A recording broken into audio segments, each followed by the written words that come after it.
Biology part जो है 9th class का, उसका फर्स्ट चैप्टर जो स्टार्ट करने जा रहे हैं, जिसका नाम है the fundamental unit of life, that is cell. तो बेसिकली सेल स्टार्ट करने से पहले मैं थोड़ा उसका हिस्ट्री बताऊंगी, कैसे डिस्कवर हुआ, किसने किया, क्या होता है। अभी आज हम बहुत बेसिक इंट्रोडक्शन करेंगे और थोड़ी बहुत मोटी हो जाएगी, ठीक है। तो जो फर्स्ट जिसने सोचा सेल के बारे में, जिसने डिस्कवर किया, उनका नाम है रॉबर्ट हुक। रॉबर्ट हुक ने क्या डिस्कवर किया, ऑलमोस्ट ये बहुत पहले 1655 या 1858 बहुत पहले डिस्कवर किया गया था। और उस समय माइक्रोस्कोप जिसे आप कहते हैं, माइक्रोस्कोप वो भी डिस्कवर नहीं हुआ था। तो उन्हें एक सेल्फ डिज़ाइन माइक्रोस्कोप से, सेल्फ मेड जिसको हम कह सकते हैं, माइक्रोस्कोप से किसने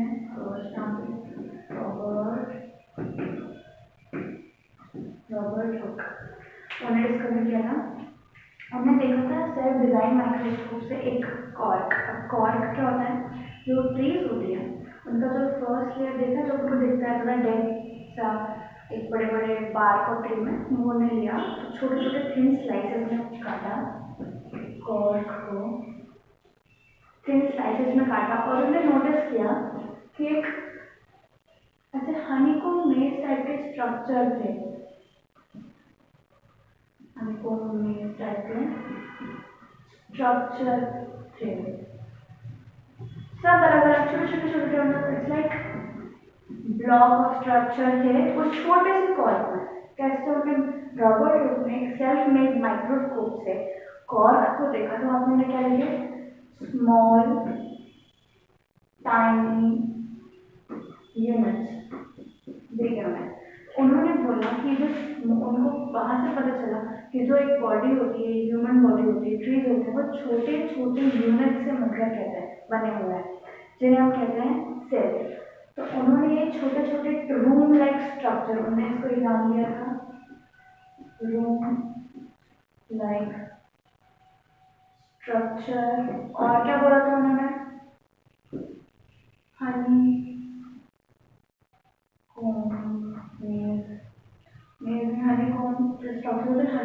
हनीकॉम्ब लाइक स्ट्रक्चर। और उन्होंने क्या कहा था, बेसिक स्ट्रक्चर। इन सबको जो हमने देखा कॉर्क से, उन्होंने उसका नाम क्या दिया, सेल। उन्होंने क्या बोला कि जो छोटे छोटे यूनिट्स हैं इसे कहेंगे हम सेल, ठीक है।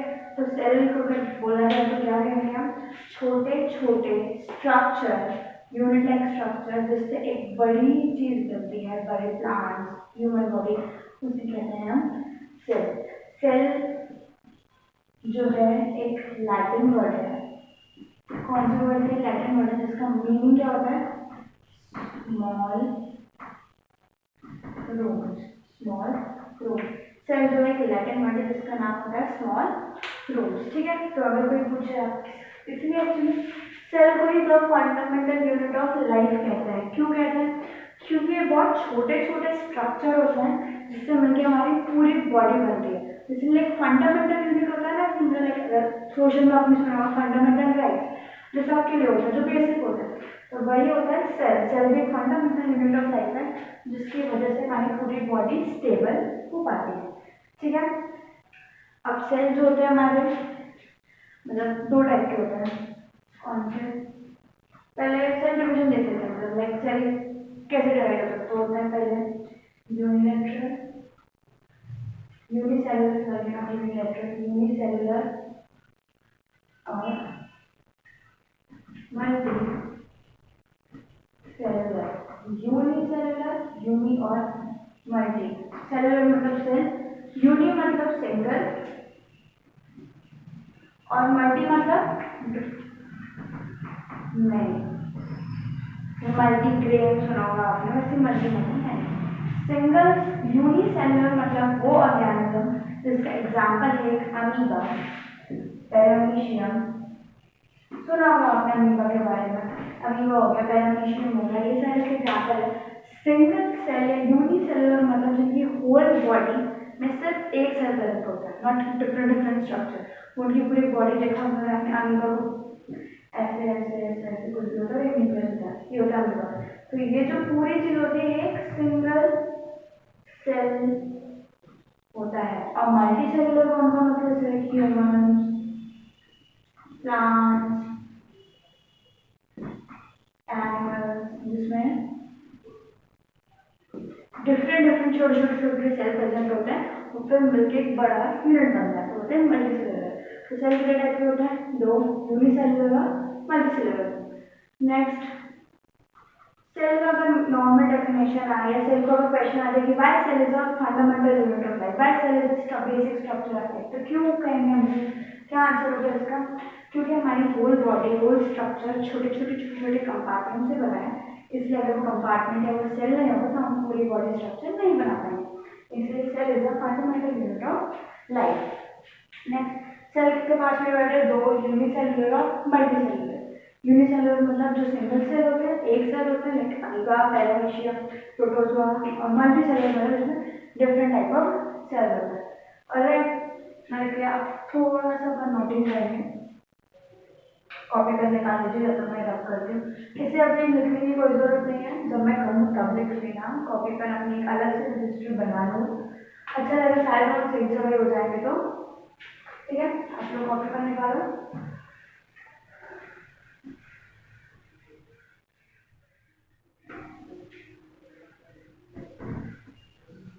निकाल लिया होगा अभी तक। आज जो हमने हिस्ट्री ऑफ सेल लेंगे और थोड़ा और जो मैंने पढ़ाया, अब हिस्ट्री ऑफ सेल में 4-5 साइंटिस्ट ने क्या क्या डिस्कवर किया उसके बारे में होगा। तो पहला तो हेडिंग डाल दो आप, history of cell.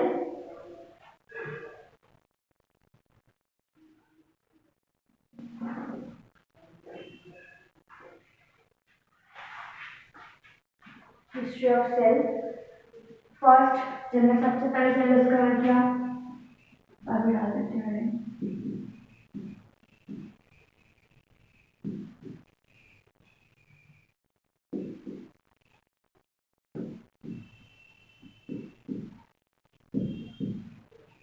Robert Hooke. कब किया, 1665 में। ये फर्स्ट वाले तो ऑब्वियसली नाम ईयर सब कुछ याद रखना है, वन मार्क क्वेश्चन ना आने पे कभी कभी, लेकिन ये रॉबर्ट ने क्या किया, कैसे किया,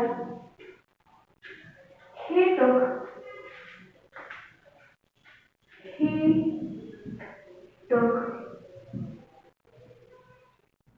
thin slice of cork. He took thin slice of cork. बोल के जाऊँ, लिखते जाऊँगी। He took thin slice of cork under, card में रखा हमने, मैंने बताया था, under self designed microscope, under self designed microscope. फिर क्या हुआ, हमने क्या देखा अंदर, and then he saw small room-like structure, and then he saw small room-like structure surrounded by, क्या कहेंगे, surrounded by a membrane। a membrane क्या होता है, एक आगे जाके तो पूरे अच्छे पढ़ेंगे, बट एक बस membrane में बता देती हूँ, मैंने बनाया था एग्जाम, उसमें जो ये छोटे छोटे स्ट्रक्चर टाइप के ना, ये इसे कहते हैं membrane, से कवर्ड होता है वो पूरा structure, surrounded by a membrane giving a appearance, कैसे दिख रहा है वो उनको, हनीकॉम्ब है, राइट। तो उसमें लिखेंगे giving an appearance,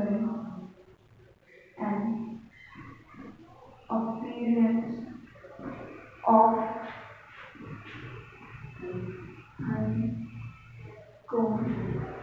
When giving an appearance of honeycomb, उनको honeycomb structure जैसे दिख रहा है, तो ये जो भी मैंने बताया है हिस्ट्री में भाई हम लिख रहे हैं और कुछ एक्स्ट्रा नहीं लिख रहे हैं. सारे अपने लिखिए to contain cells of cord under a self-defined design microscope, and then he saw small room-like structure surrounded by a membrane, giving an appearance of honeycomb-like structure. Honeycomb-like structure.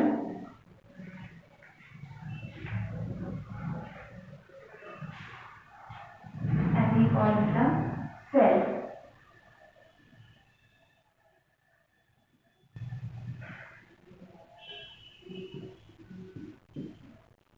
ये हो गई हमारी फर्स्ट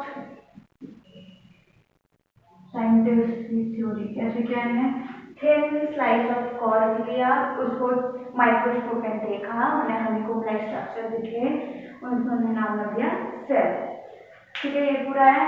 नहीं लिखा हो तो पॉज करके screenshot लेके बाद में लिख लेना. मैं आ जाती हूँ पूरा.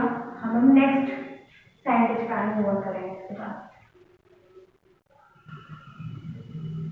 लिखे होंगे साथ में फिर भी मैं रख दिया. ठीक है, फिर आप चल लो.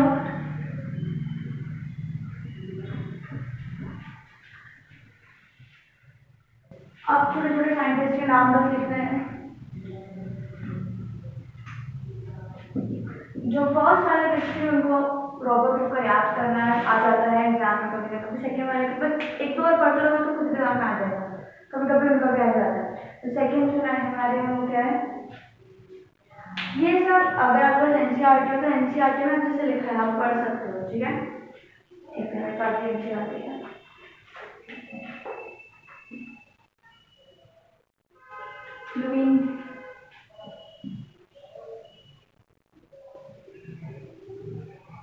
लुईनहोक, मैं चेक कर लेता हूँ गलत नहीं लिख रही मैं.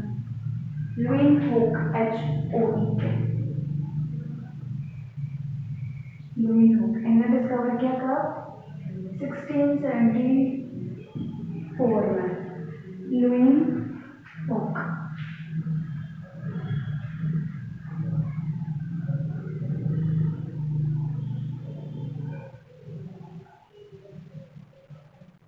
इनने बेसिकली क्या डिस्कवर किया, जब 1665 के बाद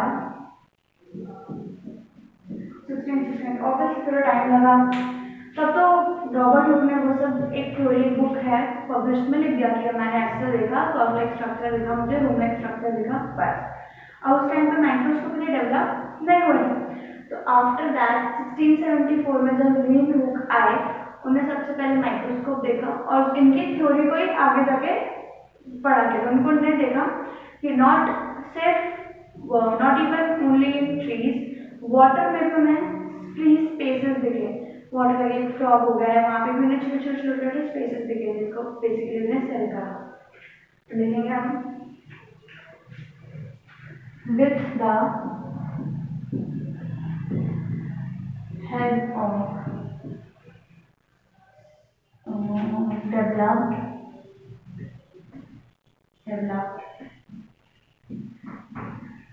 microscope. With the help of developed microscope, he discovered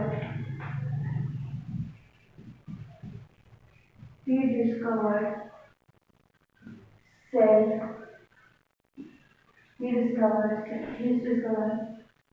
free spirit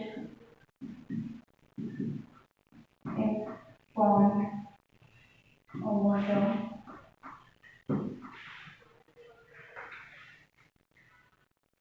Free spirit. यहीं पर लिख देना free spirit, that is living cell. मैं बोल रही हूँ कौन सा लिविंग सेल दिखे. जैसे एग्जाम्पल क्या देखा हमने गाँव में, आपने देखा हो तो वाटर में छोटे छोटे टेडपोल्स होते हैं, फिशेज होती हैं, तो वहीं को फ्री लिविंग भी है।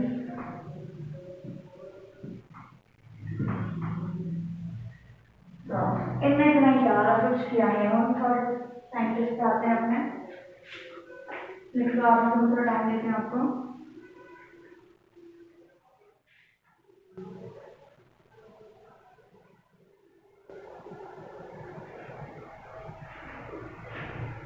थर्ड जो हमारे थे वो थे रॉबर्ट ब्राउन, 1831। इनने क्या देखा, इनने देखा कि सेल जो होता है ऐसा होता है, उसमें एक डॉट होता है बीच में, जिसे हम कहते हैं न्यूक्लियस। तो अगर कहीं वरना क्वेश्चन में कभी आ जाए कि न्यूक्लियस किसने डिराइव किया, किसको पता चला न्यूक्लियस होता है, तो कौन थे वो, रॉबर्ट ब्राउन। कब किया, 1831 में। तो इसमें लिखेंगे आप, he found a dot-like structure कहाँ पे, inside a cell,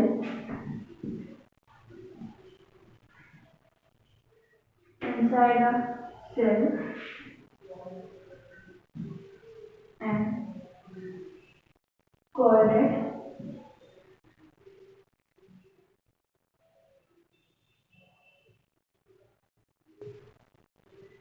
nucleus, nucleus of the cell। ठीक है, मैं न्यूक्लियस रहता है ना, जो आपने लिख लो, छोटी छोटी चीजें हैं तो वो एक ही एक्चुअली मैं साथ में लिखे थे। फोर्थ हमारे जो थे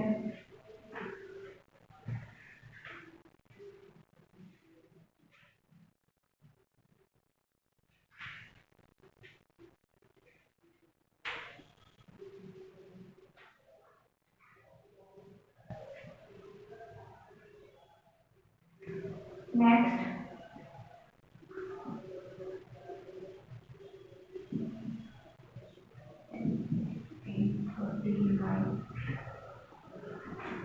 प्यूरकेंजी, प्यूरकेंजी। बस बेसिकली साइंटिस्ट के नाम सब अपने अपने जगह पर अपने अपने तरीके से प्रोनाउंस करते हैं। इन्होंने आफ्टर 8 ईयर्स 1839 में देखा कि सेल स्ट्रक्चर रॉबर्ट रूप ने बता दिया था।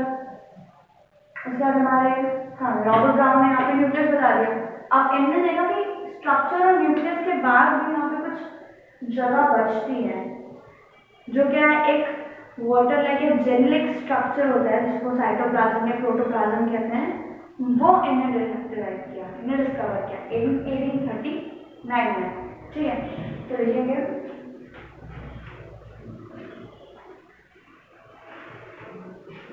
he developed protoplasm, he developed protoplasm in the cell। इसी को हम साइटोप्लाज्म भी कहते हैं, इन दी सेल।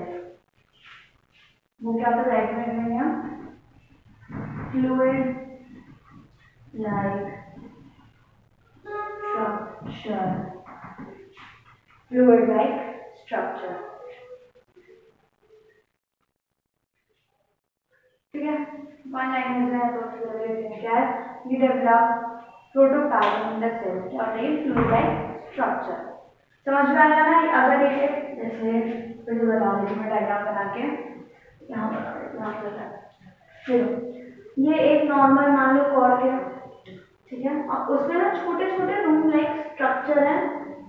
ये हमारे रॉबर्ट हुक ने बता दिए थे, हनीकॉम्ब में से एक स्ट्रक्चर है, टाइनी रूम है, जो भी कहना चाहो, fundamental unit like, basic structure, basic unit of life, बहुत सारे नाम होते हैं। ये इन्हें कह दिया सेल है। ठीक है, ल्यूकॉक ने क्या किया, कहती कि वाटर में भी प्रेजेंट होता है। देन हमारे रॉबर्ट ब्राउन उन्होंने देखा कि छोटे छोटे स्ट्रक्चर्स में बीच में डॉट्स हैं, हर सेल में हर यूनिट में डॉट है। उन्होंने कहा ये जो डॉट्स हैं ये क्या है, हमारे न्यूक्लियस। फिर हमारे पास है प्यूरकनजाई। उन्होंने कहा कि सेल छोटे छोटे सेल है और डॉट है, उनके बीच में बहुत सारी स्पेस है, तो उस स्पेस को इन्होंने क्या नाम दिया हुआ है? प्रोटोप्लाज्म। ऐसे हम डायग्राम को यूज कर सकते हैं, प्रोटोप्लाज्म। ऑलराइट, अब मैं रब कर देती हूँ, एक साइंटिस्ट और बढ़ गए हैं।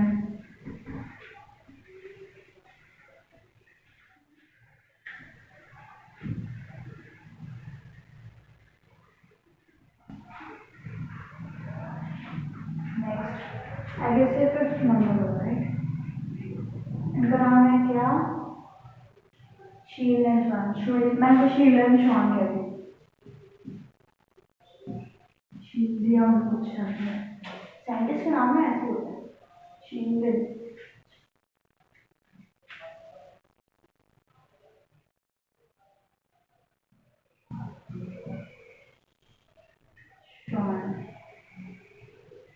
कब किया है? 1839। इन्होंने तभी किया हुआ है, डबल है।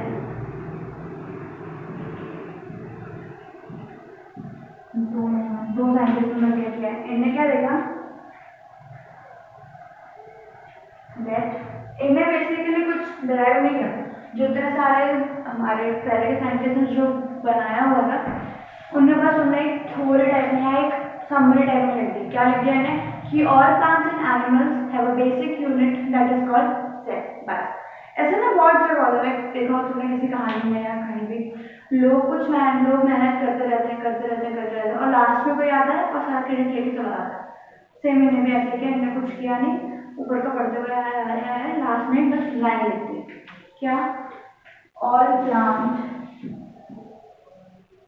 And animal are made up of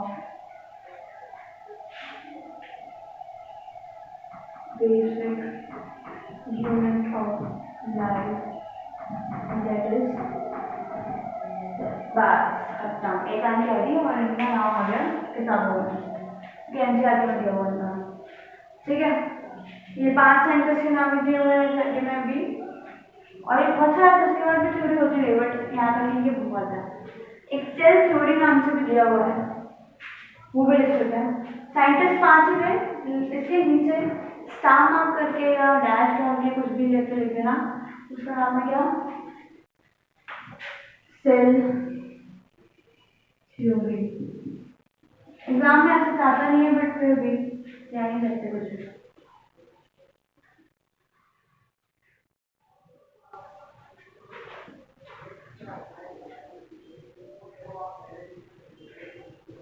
cell theory क्या कि all the cells are derived from pre-existing cell. All the cells derived from pre-existing cell। ये आई हमारे पास 1855 में एक साइंटिस्ट थे,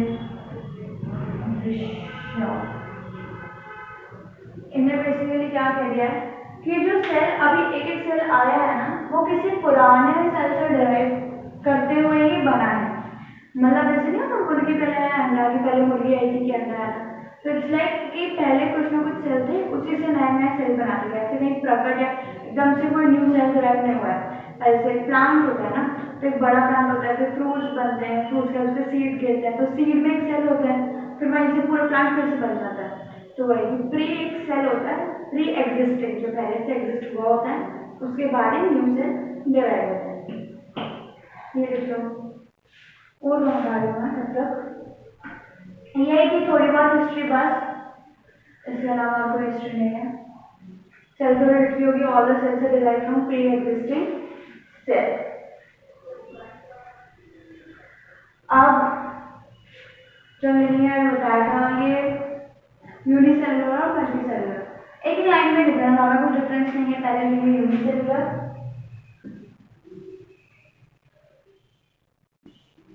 सेकेंड,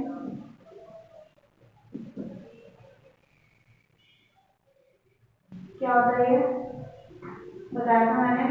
यूनि मतलब सिंगल, मल्टी मतलब मोर देन वन। क्या लिखेंगे हैव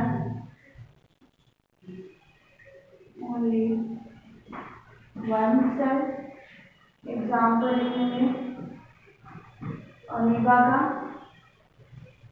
अमीबा का। Next have more than one cell, इसमें एग्जाम्पल आ जाएंगे ह्यूमन, एनिमल एंड एवरीथिंग। ठीक है, ये तुम्हारे को मैंने कुछ अलग से डिराइव करके दिया, मैंने इसलिए जस्ट वन लाइन में लिखवा दिया। बुक में जो डिराइव किया गया है या सेल का डिवीजन किया गया है वो यूनिया मल्टी सेलुलर पे नहीं किया गया, वो किया गया है कि सेल कितना बड़ा है या सेल कितना छोटा है, सेल के अंदर का जो न्यूक्लियस है वो कितने अच्छे से डिफाइंड है या डिफाइंड नहीं है, सेल कितनी बार रिप्रोड्यूस हो सकता है, उसमें कितने क्रोमोसोम्स हैं, थोड़ा टेक्निकल टर्म में डिवाइड किया है, ऐसे यूनि मल्टीसेलुलर में डिवाइड नहीं किया गया। ठीक है, ये लिखिए आप वो अब जाते हैं, ये लिखा है तो नहीं लिखा तो बाद में स्क्रीनशॉट लेके रख सकते हो अपने पॉज कर करके। ठीक है,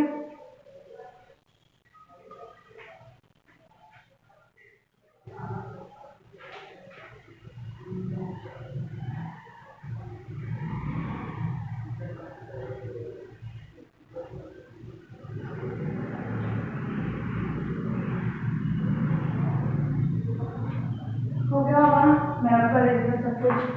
नेक्स्ट हेडिंग डाल देंगे। इसको जो लिखाना है टेबल फॉर्म में नहीं होगा, कंपैरिजन जैसे हम करते हैं वैसे लिखेंगे बस। That is prokaryotic and eukaryotic cell, दो पार्ट में डिवाइड होता है। एग्जाम का इम्पोर्टेंट क्वेश्चन है, आ जाता है। ठीक है, पहला डिवीजन है साइज का, तो यूकैरियोटिक सेल्स छोटे होते हैं कंपैरेटिवली यूकैरियोटिक, सारे सेल छोटे होते हैं, छोटे छोटे सेल्स होते हैं, बट प्रोकैरियोटिक सेल बहुत छोटा होता है और यूकैरियोटिक सेल थोड़ा कंपैरेटिवली बड़ा होता है। It is small in size, it is larger than the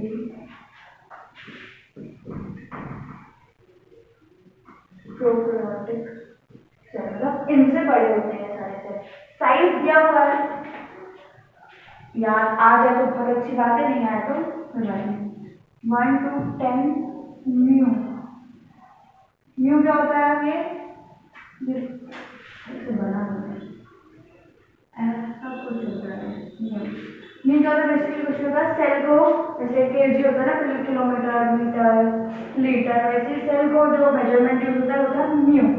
और ये वाले होते हैं हमारे पास 1 से लेके 100 एम तक म्यू तक होता है।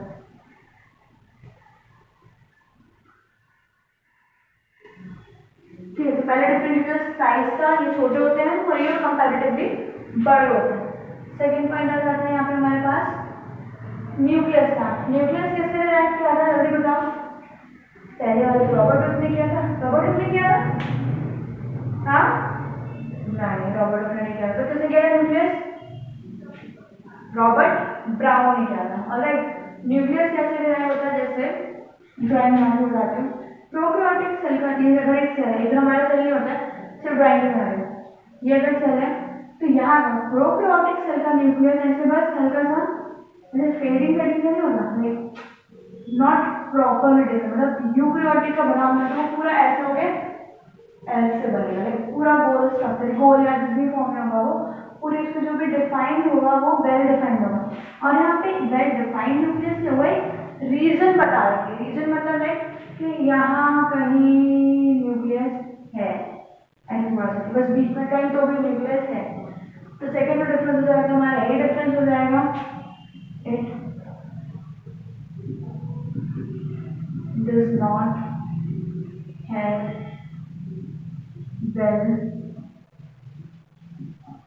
defined nucleus, nuclear region is present. Nuclear region मतलब क्या कि बस ऐसे एक सेल में थोड़ा सा रीजन प्रेजेंट होता है बस कि हाँ ऐसा कुछ तो भी है यहाँ पे। Second point, it has well defined nucleus. इनके पास एक पूरा वेल डिफाइंड न्यूक्लियस होता है, ठीक है।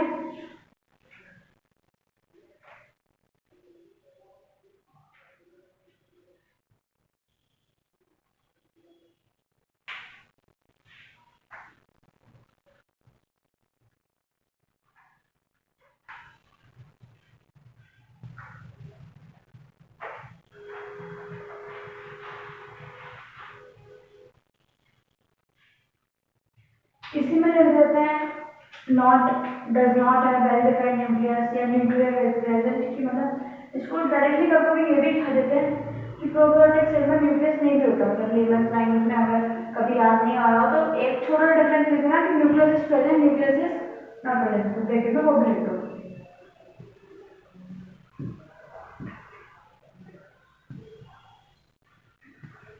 एक न्यूक्लियर रीजन प्रेजेंट होता है, बेसिकली वेल डिफाइंड या न्यूक्लियस प्रेजेंट नहीं होता है। Third, have single chromosomes, have more than one, a lot of chromosomes। Chromosomes क्या होता है? एक क्लास में रिप्रोडक्शन चैप्टर होगा, सुना chromosomes, X chromosome, Y chromosomes. क्या होता है क्रोमोसोम? सोचो थोड़ा सा। ह्यूमन में होता है, एक्स वाई ह्यूमन की बात की हो। प्लांट्स में होता है, टेंथ में पढ़ेंगे प्लांट्स में।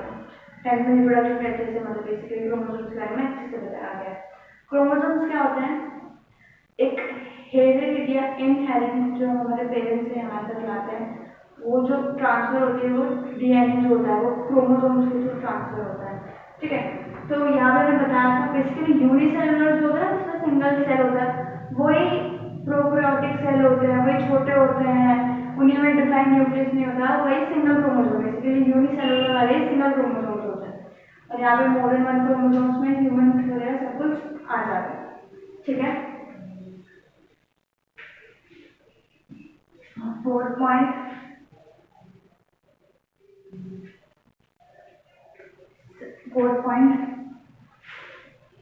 Cell division takes place by budding or diffusion।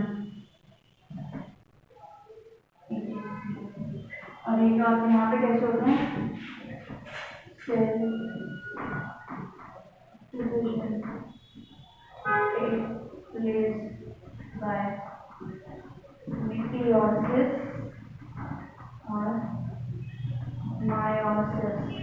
अभी meiosis meiosis क्या होता है? Last topic of the chapter ये है सेल डिवीजन। तो अगर अभी मैं तुम्हें थोड़ा सा बता देती हूँ, समझ में नहीं आया तो कोई बात नहीं, लास्ट टॉपिक है ये सेल डिवीजन। सेल डिवीजन मतलब क्या होता है? जैसे ह्यूमन बॉडी है या प्लांट है, जब एक सिंगल सेल नहीं होगा ना, वो सेल ही, मतलब जो हम छोटे थे तो सेल हमारी बॉडी के कम थे, ठीक है ना। इन्फेंट जब होते हैं बच्चे, मैं तो बहुत ही बुरी मैंने बना दी, छोटे बच्चे जब होते हैं तो उसमें कम सेल प्रेजेंट होता है, बाद में जैसे जैसे वो बड़े होते जाते हैं वैसे ही सेल डिवाइड होते जाते हैं, ग्रो होते जाते हैं। जो सेल डिविजन होता है ना वो कैसे होगा? जैसे रिप्रोडक्शन होगा या वो जब चोट लग जाती है तो वहाँ पे सेल हील होता है, तो वही हील कैसे होंगे? वो सेल डिवीजन होता है यूकैरियोटिक में मिटोसिस या मायोसिस की प्रोसेस है, जो कि हमारा लास्ट टॉपिक है। अगर नहीं आया समझ लो, कोई बात नहीं, पूरे करके वो याद कर लोगे करिए। और यहाँ पे बडिंग और डिफ्यूजन से, डिफ्यूजन मतलब अमीबा हो गया, हाइड्रा हो गया, अगर सुना हो तो हाइड्रा में बडिंग होती है। हाइड्रा मतलब कैसे होता है? हाइड्रा ऐसे करके ऐसा होता है कुछ, अजीब से, फिर ऐसे निकलता है, फिर छोटी सी बड़ी निकलती है पहले, और फिर वो बड़ी कट ऑफ हो जाती है पूरी, और फिर वो बड़ी भी अलग से एक छोटे सेल बन जाते हैं। तो ये लाइक ऐसे यहाँ पे हाइड्रा में ऐसे बडिंग होती है, बडिंग की प्रोसेस है। अभी कोई जरूरत नहीं बनाने की, 10th क्लास में पूरा अच्छे चैप्टर है, तुम्हें वहाँ पे आ जाएगा। तो बस ये पॉइंट है, समझ में नहीं आया तो उसको याद कर लेना। सेल डिविजन जो टॉपिक है, लास्ट टॉपिक है, उसको अच्छे से समझ में आ जाएगा। इतने डिफरेंस से एग्जाम को बहुत इंपॉर्टेंट क्वेश्चन है, याद कर लेना। Prokaryotic cell and eukaryotic cell. Prokaryotic छोटे होते हैं, स्मॉल इन साइज, ये बड़े होते हैं, बहुत बड़े होते हैं, प्रोकैरियोटिक से बड़े होते हैं। नेक्स्ट, यहाँ पे न्यूक्लियस प्रेजेंट नहीं होता है, न्यूक्लियर रीजन प्रेजेंट होता है, यहाँ पे डिफाइन अच्छे से डिफाइंड न्यूक्लियस प्रेजेंट होता है। इनके सिंगल क्रोमोसोम्स होते हैं, इनके मोर देन 1 क्रोमोसोम्स होते हैं। यहाँ पे cell division take place through budding, और यहाँ पे कौन सी प्रोसेस होती है, मेटासिस और माइटोसिस की प्रोसेस से सेल डिवीजन होता है। ठीक है, आज के लिए इतना ही रखते हैं। तो आज बस एक बार बैठ के बता दो कैसे क्या क्या पढ़ा अपन ने। सबसे पहले अपन ने देखा सेल कैसे होते हैं, कैसे बनाए गए थे, किसने बनाए थे, रॉबर्ट हुक ने कैसे बनाया, नहीं मतलब डिस्कवर किया था। कब किया था, 1655 में किया था, या 65 में, 1665 में किया था। ठीक है, उसके बाद कैसे किया था, एक सेल डिफाइन माइक्रोस्कोप था, उन्हें लिया, उसमें देखा कि छोटे छोटे रूम लाइक स्ट्रक्चर है, जिनका उन्हें नाम दे दिया सेल। सेल एक लैटिन वर्ड है जिसका मतलब होता है टाइनी रूम्स। ठीक है, उसके बाद और आते गए, रॉबर्ट ब्राउन ने न्यूक्लियस डिफाइन किया, जिसने साइटोप्लाज्म डिफाइन किया, प्रोटोप्लाज्म डिफाइन किया, विशो तो जो लास्ट सेल थ्योरी थी, उनका मतलब था कि सेल जो बनते हैं वो एक प्री एग्जिस्टिंग सेल से ही बनते हैं।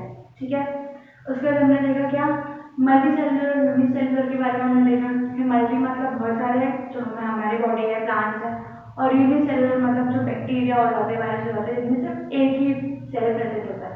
लास्ट हमने देखा प्रोकैरियोटिक सेल है, यूकैरियोटिक सेल। ठीक है, प्लीज एक अलग से नोटबुक बना लेना, और अच्छे से साथ नोट्स बनाते रह चलना अपने।